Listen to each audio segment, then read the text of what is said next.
Hello, kum thar chi bai vek ule. Tum video a chuan in zualte nen kan lo nui le do na. Zualte ano pang du om deuh kha ka bula han chu mo min lo nui pui do na. Chuan nang ma ni pon min lo nui pui ve theu don nia. Yang o zualte. Kan nui her mai don ni. Hmeltha lo pui I Hmeltha e min han ti hi chuan Lawm Viau mai la dot an soi ti ke she ru khiau mai sia le a dik tiam mani ni na in sha tian reng hi chuan ti ro zwal te I Hmeltha an ti kan mel a thalo ti in sha reng chunga lo lom khik vur hi chu a har ve chen ni ro a dik reng Miril ruchia in dot an phua chop ba ka mi hek an chinga mi sual hoin an the dara mi molin an oi chin nui ava har ve he chu tero conductor ngei om nula kapu bus fare ka nei rem chang si lova khungai takin min lo free ati nula chan mo conductor chuan lo chang chemte chukla Nazaret iswa mingin ke in kal toro ngai dam na chu nei lo vele me he conductor hi mo rim in he nula po he dem om riau mai bus fare nei lo de chuan in chuan vele lo mai om lo ti mak hle mai rui le mai thian pa ka hong e ka ding an tia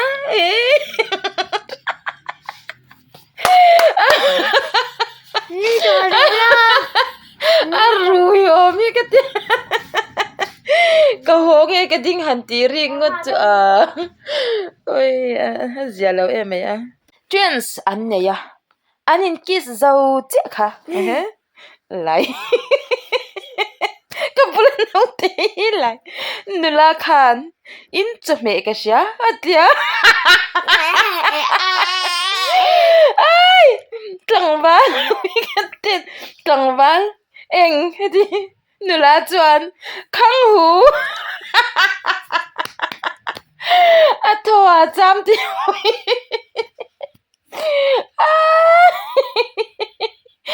chang le mai ya poi the ye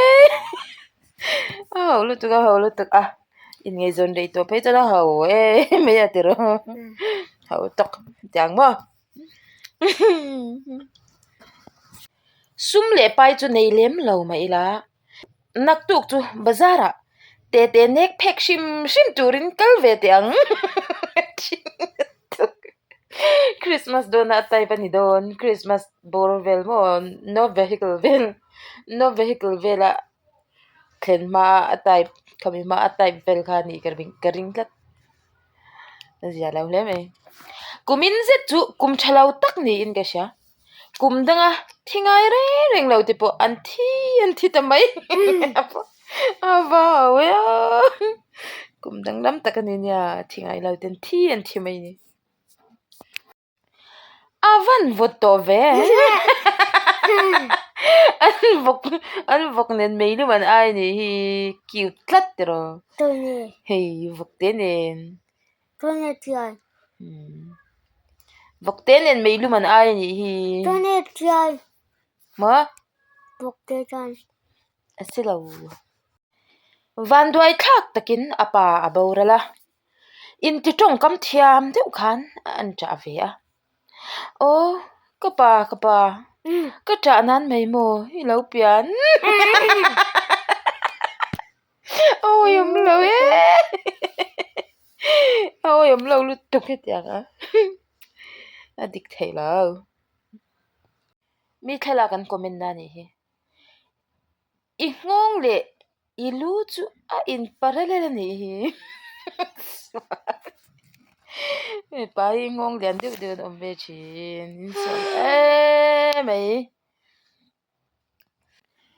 nula chunga Christmas nung ber alo ni ve don ta reng mai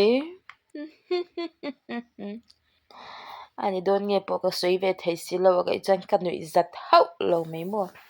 he thil chu nui a harin rin avahar ve Christmas pan pui tur chu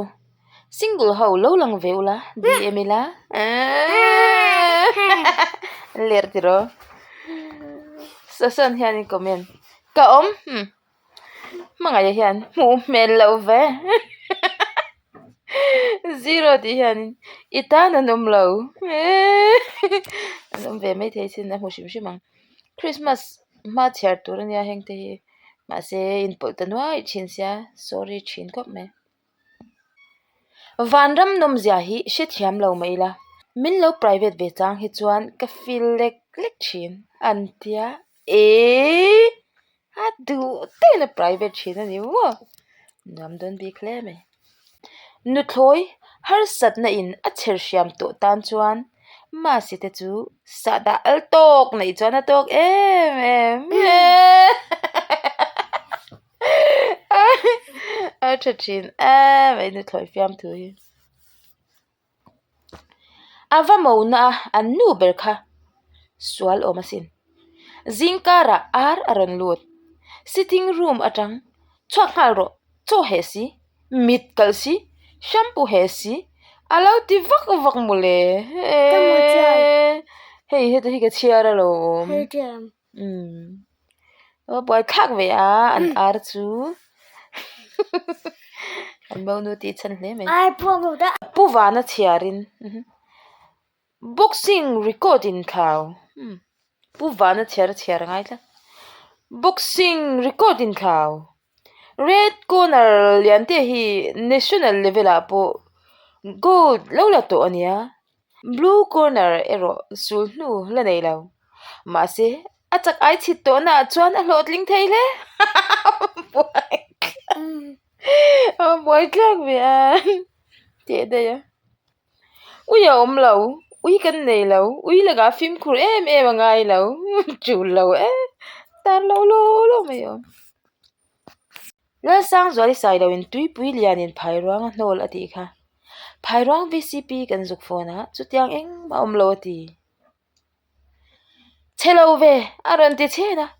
ka chang pe lo ka en liam mai thei athin rim ve nge cheve aron ti me jan benga ver zar mai cheve ti lo mom lo lo chelo ve an ti jan chevak lo thavak lo mai la alom lama akala cheve an ti jan thinlung hi a khei zar mai ni mu papo hi a benga ver zar mai ni don hi dik tu riau me tuk vera adak wanga arvia ka zubat ngam na chin te kha an piang thar ve angem le an ti chuai re an pian thar ve chan zung ngei ve ngai don ni mo ba lir na in ve chin bok sia ho chawangin ngei ve mai chu ngei me le men pian thar ve chan a zei lo ve mai a star de muwa khuder dir pa in ilola dam ve thiam mo ilola dam ve thiam mo ati tham chuang ka ko ngai lo tu a zei lo ve mai a star de muwa khuder dir pa in ilola dam ve thiam mo ati tham chuang ka ko ngai lo to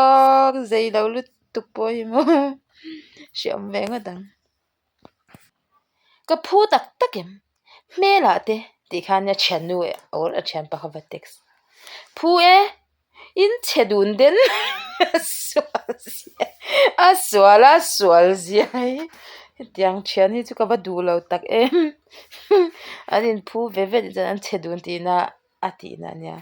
iswal le vei chung ka WhatsApp group vela good morning tia thenle ral te uis do chin ho hi an nu pui te an ngam lo tlang pui lo lai ringot zela oi big lava an filti na ni mai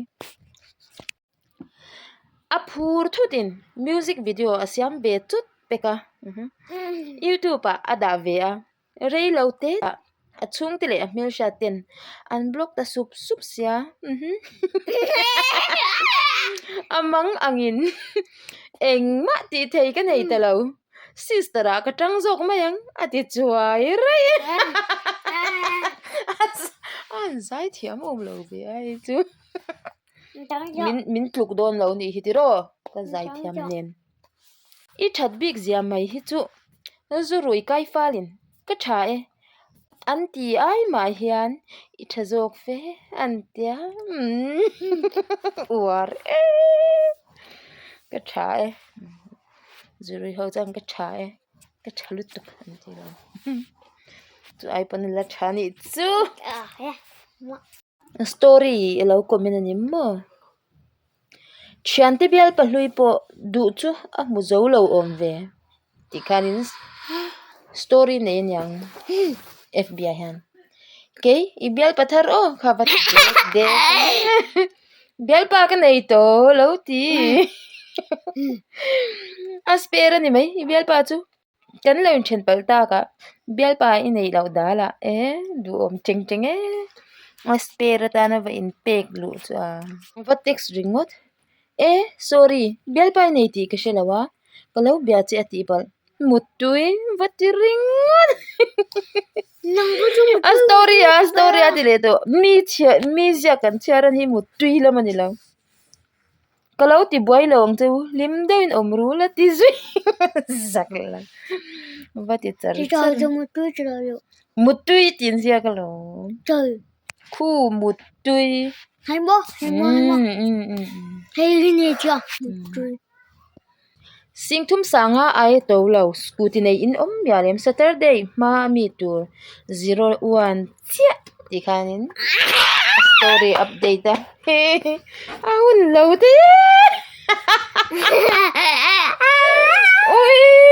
boy kaga an lo comment michim ti hian kan then ten an nei singthum manvel ma se an la shal phal chia lawa nge shilkira an shal phal lo chu shilkira ngai le ne boy thak chen in luk tur in nei mayem den ve thathara lu thei turin sangthum zanga aya to lo never panitan asha chuan private if post rap thak le mai ai chu den chine moi sial deliver meke cheng zani somnga phone number ti khanin ada a post an white chin ve a ui hi omle china a ui hi omle china online hi chuan man ne mi phe chu ek thing rim anam le ngal ui a in thailo re kan in luya tlem chu in ka ho vele harpik nen ka ha kan no chiamalom ui berap khak ve zu ek rim zu ek rim nam chu bondon ve boy thak le me chen om pa imak me thil swal ti pui tur ka du private ti khanin update michim ti hian I unau pa setana som la ti nia in post bon thei mani hi thil swal ti pui tur ka du han ti top amak lo mai tiro ui chi sang zor na group ui tal tur chi karon zonge aizol ko chunga mi ti khanin posa pakhat hian michim bok hian lo comment phui namle a phun te karon keng don mi niang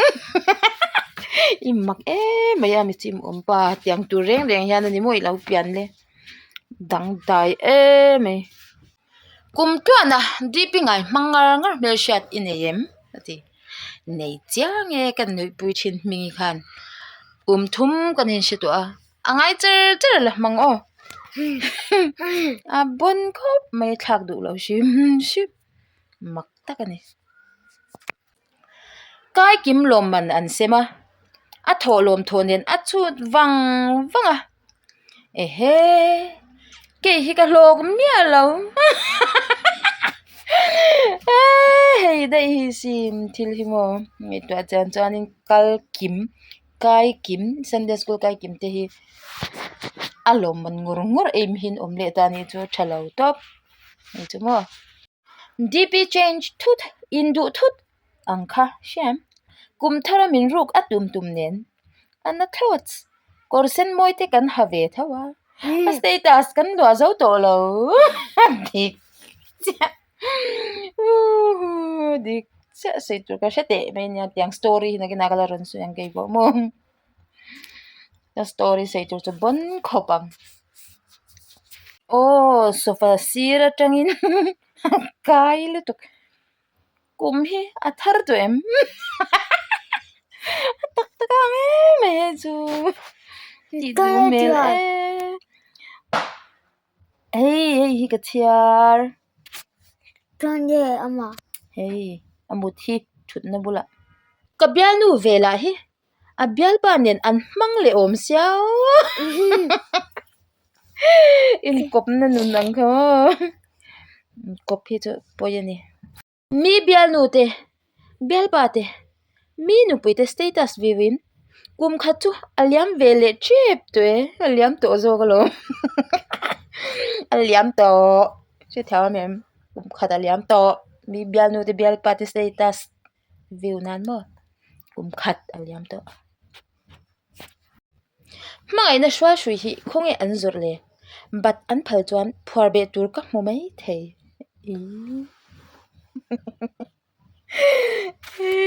cái abati chu chelo I nei hunai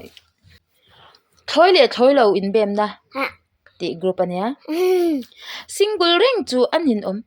biano tur kalau zong e phone number da WhatsApp a min lo bedon nia ti khanin phone number na chia pop mole thaveo va beve me don mele ma pe ka hian bedon chiang bedon chiang ti papa apos tu yan papa chu chi lo dik che papa kha chu in sum deu deu pa thoi zu na han uai tak tak hi chuan kholai tlangwal han mu chang te hian pa thoi ve ta che u ti pa ben thal top top mai hi cha kom thin ro ding in a ti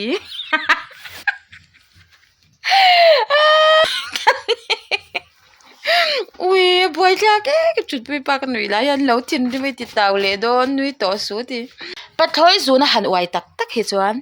kholai tlangwal han mu chang te hian pa thoi ve ta che u ti pa ben thal top top mai hi cha kom thin ro ding in a ti cái du tu tan chuan in pa thoi po tlangwal pon hlu ve ka lam ba my lovely family ti khania mother-in-law remove you lovely te reng nen remove le mia zirtir tu tunge mi khongai na dil mun ber no pang sar zeblo chan youtuber hi anni mai lo mi zirtir tu youtuber te chu le ka thiam le mi fing mi hausa anni deu fursia mi khongai na em chu an dil do na mi no pang sar ishe ve lo mi video an upload apyanga hian please like share and subscribe anti zia hi antia channa dik tak chu ani ga chhar tu ta na inron thon ani boka ka chhiara dik che longai thak to rau kha chuanin ange midang tingai thatura in du ve te khamin lo share sakula kan request le nga lang che please like and subscribe kan ti le nga lang mo youtuber te hi mi hausa mi fing mi hausa te han mi kher lo chuan hetia rum ti vel kher hi chu thaber mani le an nu pa kha anin hauna sa dewa then omte an lo tlan kho ma engti jange pu chuan in ba thop na sa ve antia soi top mai la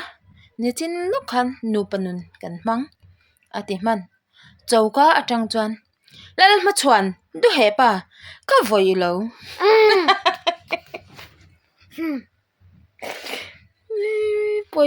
poi teu thei có mấy Fiamthu hi